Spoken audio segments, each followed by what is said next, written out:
En este capítulo, en los abismos del espacio-tiempo hacia el descubrimiento de sorprendentes paradojas y fascinantes misterios.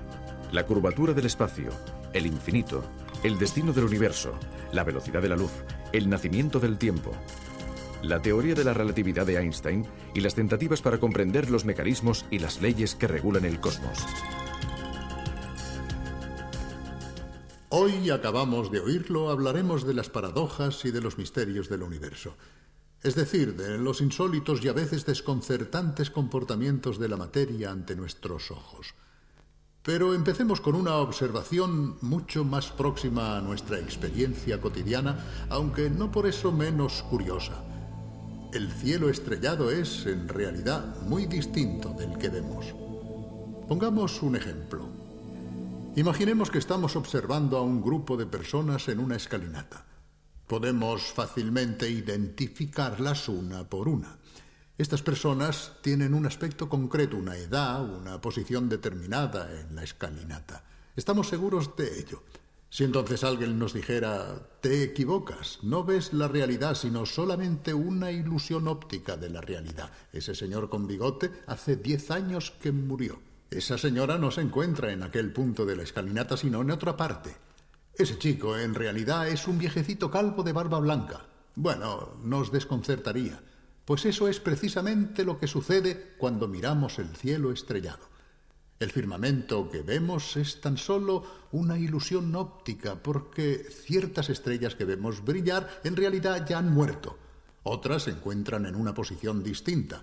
Algunas otras, que parecen jóvenes, en realidad son muy viejas, etc. Todo esto se debe al tiempo que emplea la luz en llegar hasta nosotros. Mayor cuanto más lejanas están las estrellas. Es un hecho perfectamente conocido, pero al pensarlo siempre nos sorprende un poco, precisamente porque es algo que no forma parte de nuestra experiencia cotidiana. Cuando los astrónomos observan el universo, se encuentran con este curioso fenómeno. Y saben muy bien que sus telescopios son, en cierto modo, máquinas del tiempo que miran a lo lejos, no solamente en el espacio, sino hacia atrás en el pasado. Veamos un reportaje sobre este tema. La luz viaja a 300.000 kilómetros por segundo, es decir, realiza 7 veces la vuelta a la Tierra en este breve espacio de tiempo. Sin embargo, incluso a esta velocidad, la máxima posible, los abismos cósmicos y las distancias que separan estrellas y galaxias siguen siendo inmensas y prácticamente infranqueables. La amplitud del espacio y la relativa lentitud de la luz tienen una consecuencia curiosa. La luz que nos llega desde las estrellas surgió hace cientos de miles, quizás millones o miles de millones de años, y nos muestra el astro tal como era en épocas remotas, no como es ahora. Por eso los telescopios funcionan como auténticas máquinas del tiempo. Los objetos celestes que observamos no están lejos solamente en el espacio, sino también en el tiempo. Por ejemplo, la luz del Sol emplea 8 minutos en viajar de su superficie hasta nosotros. La luz de la estrella más cercana que vemos en la actualidad, Próxima Centauri, surgió hace 4 años y 4 meses.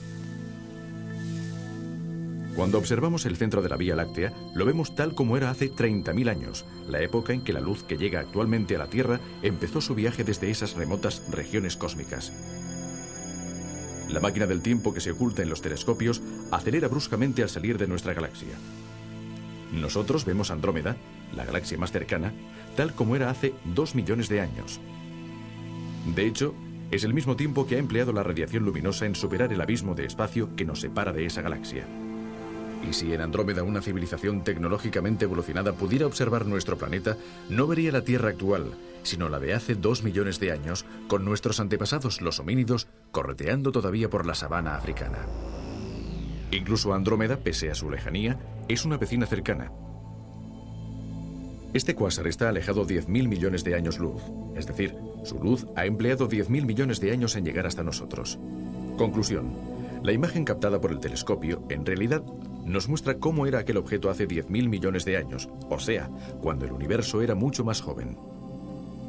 Tampoco posibles mensajes de actividad extraterrestre captados por los radiotelescopios nos pondrían directamente en contacto con esos alienígenas inteligentes. Podría ser que la señal nos llegara cuando esa civilización ya se hubiese extinguido. Si existieran extraterrestres inteligentes a unos 30 años luz de nosotros, ahora empezarían a recibir los primeros capítulos de este concurso, cuando actualmente en la Tierra el programa es una reliquia casi olvidada de la historia de la televisión.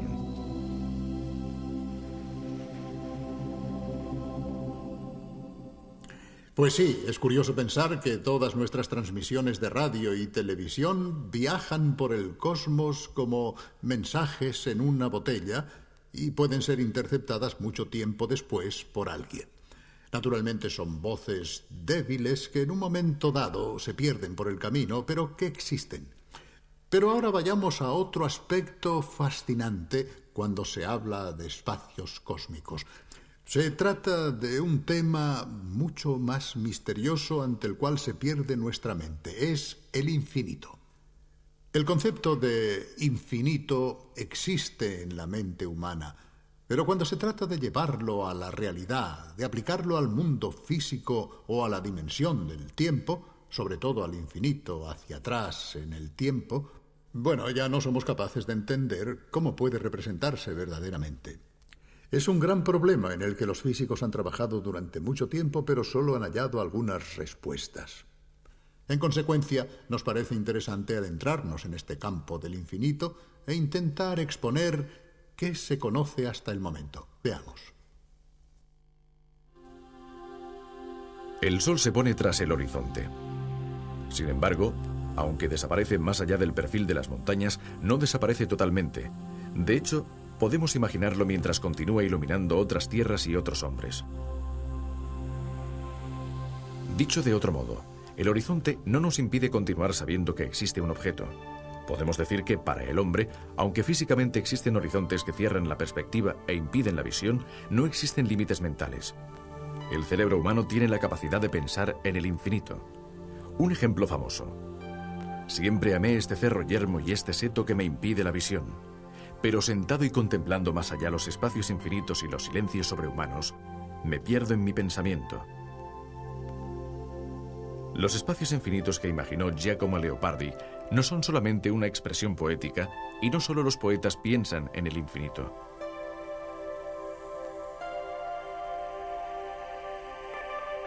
Veamos otro ejemplo.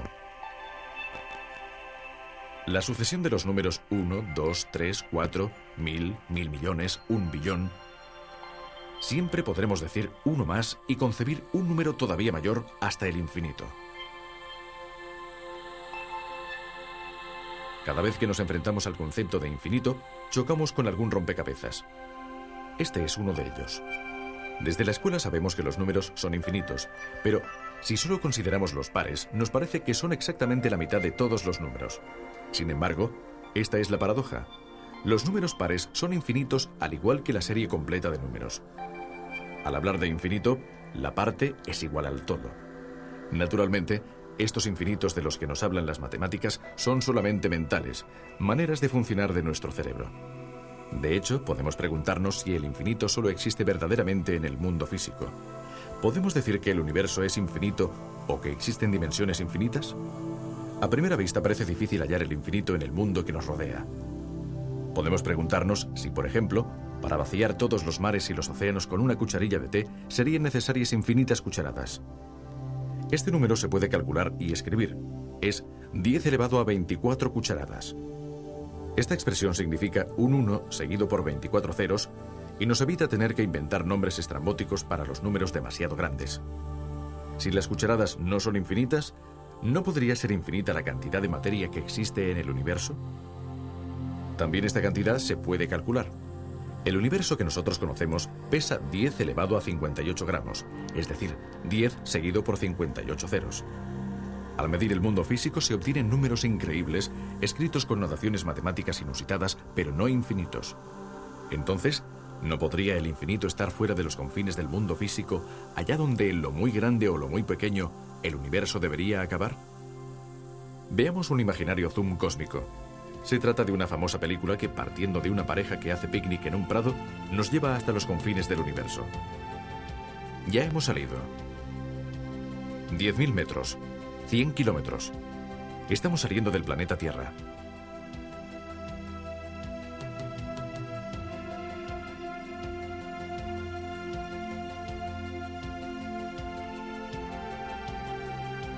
A 10.000 millones de kilómetros abandonamos el sistema solar. De ahora en adelante será mejor contar en años luz, es decir, el camino recorrido por la luz en un año. La estrella más cercana a nosotros, Próxima Centauri, está a 4 años luz. A 10.000 años luz salimos de nuestra galaxia, la Vía Láctea, y nos adentramos en los espacios intergalácticos.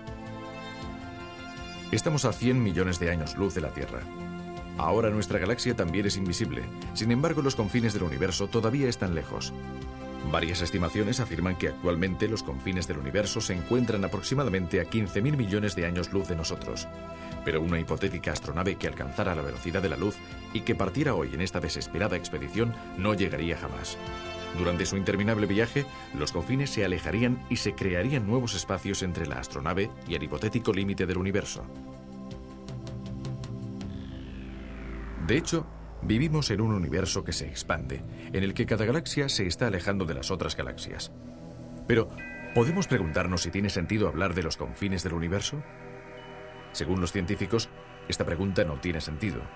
No es posible imaginar el universo como una esfera que se expande en el espacio vacío. El universo es todo lo que existe, incluido el espacio. El problema de los límites es, pues, muy complicado y está relacionado con otro interrogante. ¿El universo es finito o infinito? De momento no se ha encontrado una respuesta válida. Sin embargo, por la teoría de la relatividad general de Einstein, sabemos que todo depende de la cantidad de materia presente en el cosmos.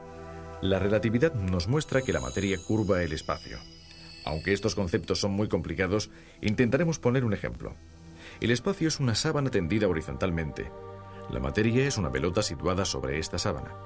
Cuanto más pesada es la pelota, más se hundirá en la sábana, hasta el punto de que quedará completamente envuelta. Pues bien, si la materia del cosmos, es decir, las estrellas, las galaxias y la materia oscura, es suficiente, conseguirá curvar el espacio hasta hacerlo cerrarse sobre sí mismo y formar una esfera. En este caso, el universo será finito.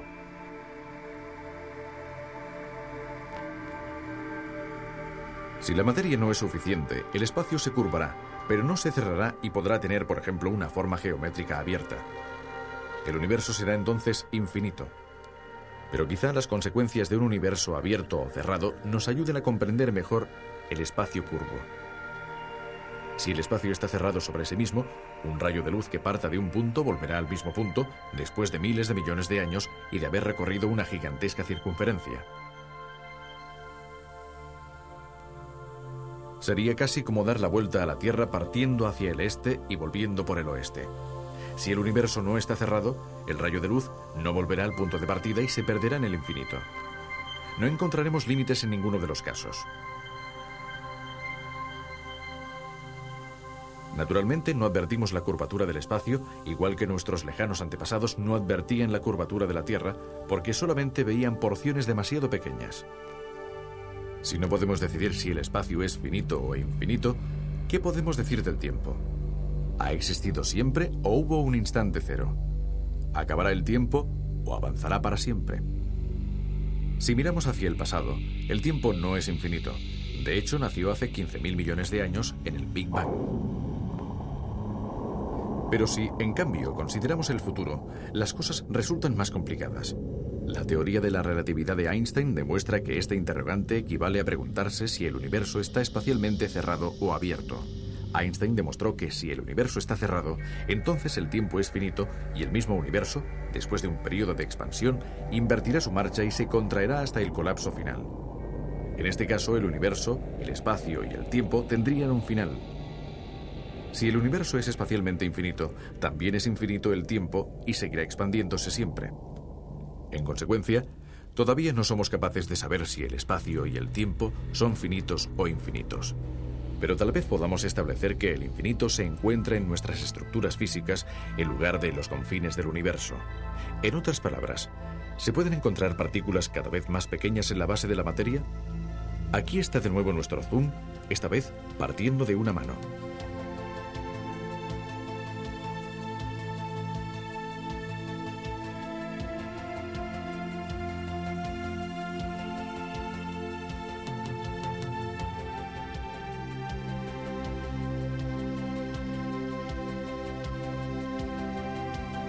Las células, los núcleos, las estructuras del código genético, las moléculas que forman las largas cadenas del ADN, los átomos y dentro de los átomos, los protones, los neutrones y los electrones. Finalmente, después de los protones y los neutrones, los quarks. ¿Hay algo más después de los quarks y los electrones o son el límite último? Según las más recientes investigaciones, parece ser que los quarks y los electrones son realmente este límite último. De todas formas, algunos resultados obtenidos en el Fermilab han levantado algunas dudas. Quizá los quarks también están compuestos por otras partículas. El telescopio espacial Hubble está escrutando objetos celestes a miles de millones de años luz de distancia, mientras que en el CERN de Ginebra y en el Fermilab de Chicago, nuevos experimentos y nuevas máquinas permitirán estudiar con una precisión cada vez mayor las partículas nucleares más pequeñas. Estas investigaciones representarán sin duda otro auténtico avance hacia la comprensión del infinito.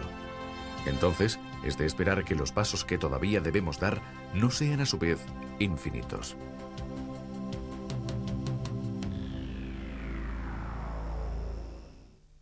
En resumen, es un terreno en el que todavía debemos aprender y descubrir muchísimas cosas, lo que supone un desafío para nuestra inteligencia y seguramente para la de nuestros descendientes. Bueno, pero hay otro aspecto muy interesante que surge cuando se habla de los llamados misterios de la materia, y son las relaciones entre el espacio, el tiempo y la velocidad. En nuestra experiencia cotidiana los vemos como tres cosas separadas. Medimos el espacio con reglas, el tiempo con cronómetros, medimos la velocidad con el velocímetro del coche, por ejemplo, pero jamás se nos ocurre que estas tres cosas están íntimamente relacionadas entre sí y se influyen mutuamente. Albert Einstein, en su teoría de la relatividad, mostró en cambio que el espacio y el tiempo pertenecen a un mismo sistema y que un objeto, a medida que se acerca a la velocidad de la luz, sufre unas distorsiones espacio-temporales respecto a un observador que permanece en reposo. Es una cuestión muy compleja, un auténtico rompecabezas que desafía nuestro sentido común debido a las paradojas que conlleva. Pero es extremadamente estimulante porque nos sitúa frente a una visión del mundo muy distinta a la que nosotros normalmente percibimos. Para ilustrar varios aspectos y varias consecuencias de esta teoría de la relatividad, hemos pensado en mostrarles unos dibujos animados realizados conjuntamente con Bruno Bozzetto, que intentan explicar de una manera muy sencilla algunas paradojas aparentes debidas a las conexiones entre espacio y tiempo. Estos dibujos animados han sido realizados con el asesoramiento de un gran físico, el profesor Giuliano Toraldo di Francia. Esperamos que sea de vuestro agrado. Veamos.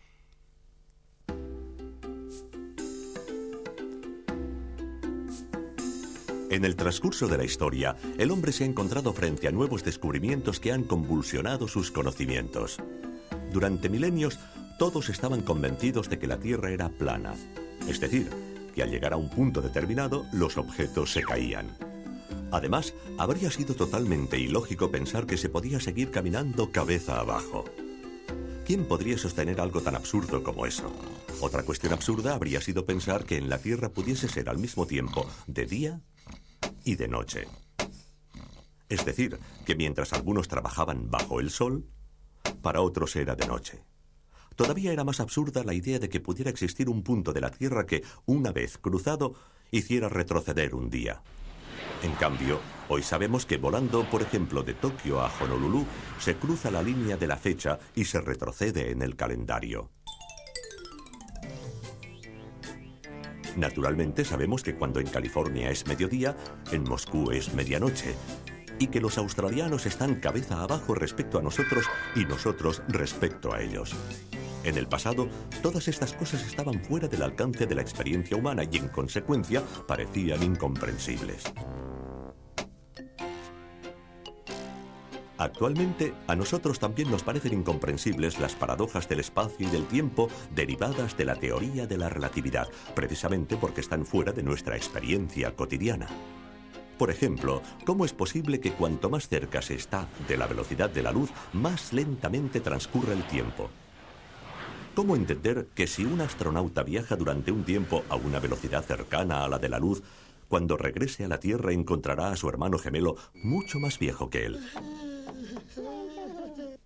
¿Y cómo es posible que a esta altísima velocidad un objeto se contraiga aumentando su masa? El hecho es que estas paradojas nos parecerían totalmente normales si formaran parte de nuestra experiencia cotidiana. Pero esto no sucede por una sencilla razón. Estos fenómenos se hacen evidentes únicamente al viajar a velocidades muy cercanas a la de la luz, y estas velocidades están más allá de nuestra capacidad.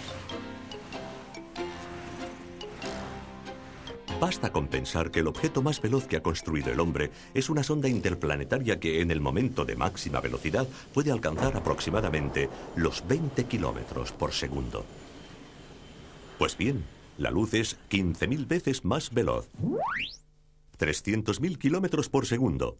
Es decir, que un vehículo interplanetario actual comparado con la luz se encuentra en la misma situación que una tortuga en relación a un reactor. Es 15.000 veces más lento. Por esta razón, nunca hemos podido entrar en la zona mágica en la que tienen lugar estas paradojas. Pero, ¿por qué suceden únicamente cerca de la velocidad de la luz? En realidad, se producen siempre, incluso a baja velocidad, pero los efectos son demasiado pequeños para que nos demos cuenta. De hecho, su crecimiento es muy rápido al aumentar la velocidad. Basta con un simple ejemplo para entender este concepto. Cogemos un objeto de metal y lo acercamos poco a poco a un imán. Cuando está a 1 metro, el efecto de atracción no se advierte, aunque en teoría existe ligeramente. Tampoco sucede nada a medio metro, y tampoco a 20 centímetros. Pero a medida que nos acercamos, esta atracción empieza a notarse y aumenta cada vez más. En el último centímetro se hace muy fuerte, y en el último milímetro, fortísima. Finalmente, en la última milésima de milímetro es casi irresistible. Con los efectos de la relatividad sucede algo parecido. Con la velocidad del automóvil estamos aquí, con la del cohete interplanetario aquí. Es decir, en un punto en el que, en teoría, el efecto de la relatividad existe pero es inapreciable. Solo disponiendo de astronaves capaces de acercarse a la velocidad de la luz, entraríamos en el terreno de los efectos muy evidentes y bastaría, cada vez, un pequeño acercamiento para multiplicar este efecto y amplificar las consecuencias. De hecho, según una tabla aproximativa, suponiendo que una astronave parta hoy y regrese dentro de 1000 años, viajando a 294.000 kilómetros por segundo, el tiempo relativo a bordo sería de 200 años. Pero sería suficiente con acelerar un poco, es decir, llegar a 299.792 kilómetros por segundo para reducir el tiempo a solo 2 meses. Después, bastaría con acelerar muy poco, solamente 4 centímetros por segundo, para hacer descender el tiempo relativo a bordo a solo 3 días. Partiendo de esta base, podemos llegar a una consideración que normalmente se olvida. Hemos visto que la velocidad de la luz es muy elevada, 300.000 kilómetros por segundo. Pero solo resulta muy elevada si la comparamos con nuestra manera de vivir y de movernos, es decir, si la comparamos con una bicicleta, con un avión e incluso con un cohete. Contemplándola en el panorama general del universo, se trata en realidad de una velocidad bastante modesta. ¿Por qué? Porque es cierto que un fotón de luz emplea menos de 1,5 segundos para ir de la Tierra a la Luna. Pero también es cierto que emplea ya 8 minutos para ir de la Tierra al Sol. Si nosotros pudiéramos estar en el planeta Urano y viéramos viajar los destellos de luz de la Tierra al Sol, nos daríamos cuenta de que esta velocidad no es tan elevada. Veríamos avanzar la luz como un caracol. Si después nos situáramos en una estrella y observáramos los destellos de luz viajando entre la Tierra y la estrella más cercana, veríamos cómo realizan este trayecto en 4 años. Finalmente, si nos situáramos fuera de nuestra galaxia y viéramos avanzar la luz de un extremo a otro de la galaxia, veríamos cómo realiza este trayecto en unos 100.000 años. Es decir, nos parecería casi inmóvil. A partir de aquí, podemos ejercitar nuestra imaginación. Supongamos que la velocidad de la luz no es de 300.000 kilómetros por segundo, sino mucho menor, solo de 100 kilómetros por hora. Pues bien, en ese caso, nosotros podríamos experimentar cotidianamente los efectos de la relatividad. Por ejemplo, podríamos ver cómo un automóvil en la carretera se contrae a medida que aumenta la velocidad y no consigue alcanzar jamás los 100 kilómetros por hora, que serían un límite insuperable, ya que, para que el coche acelerara a esa velocidad, sería necesaria una energía infinita. Y también la masa del coche sería infinita. También podríamos ver cómo a bordo del automóvil todo se desarrollaría lentamente, tanto más lentamente cuanto mayor fuera la velocidad. Si este coche viajara de esta forma durante 10 años seguidos sin detenerse, ¿qué sucedería? Pues bien, al llegar a casa y frenar, la longitud volvería a ser la misma de antes y el tiempo a bordo transcurriría tan bien como antes.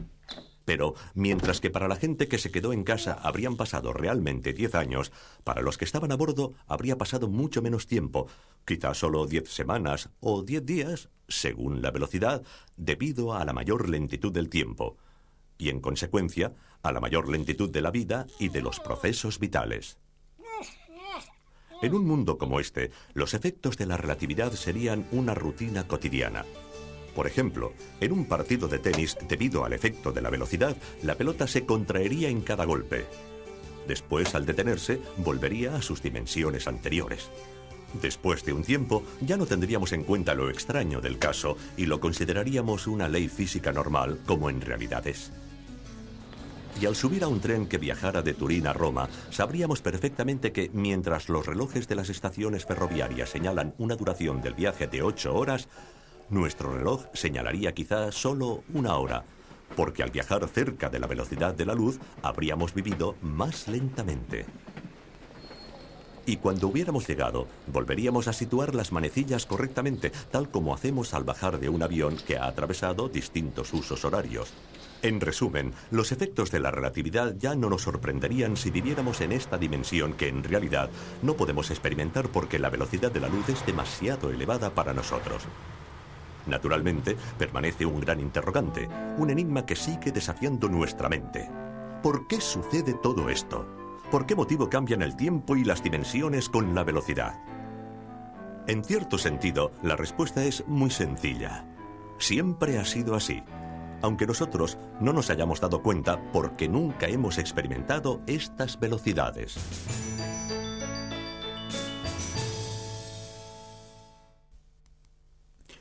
Bueno, pues aquí termina este capítulo tan denso en conceptos muy complejos y a menudo desconcertantes. Pero ya es habitual que la física nos haga entrar en laberintos en los que debemos cambiar la lógica con la que razonamos a diario. También la lógica, en cierto sentido, debe sufrir las mismas distorsiones que la materia. Sin embargo, todo esto no modifica la dimensión cotidiana en la que vivimos. Nosotros seguimos viviendo, trabajando con las viejas leyes de la física que siguen siendo válidas. Vamos siempre en bicicleta con las leyes de Newton, por así decirlo. Pero la relatividad, como la mecánica cuántica o el estudio del comportamiento de las partículas en los aceleradores, amplía nuestros horizontes y nos muestra que el universo, los átomos, la materia que nos rodea, tienen propiedades insospechadas que precisamente pueden parecernos paradójicas. Y todo esto forma parte del mundo de la investigación. Hasta pronto, hasta la vista.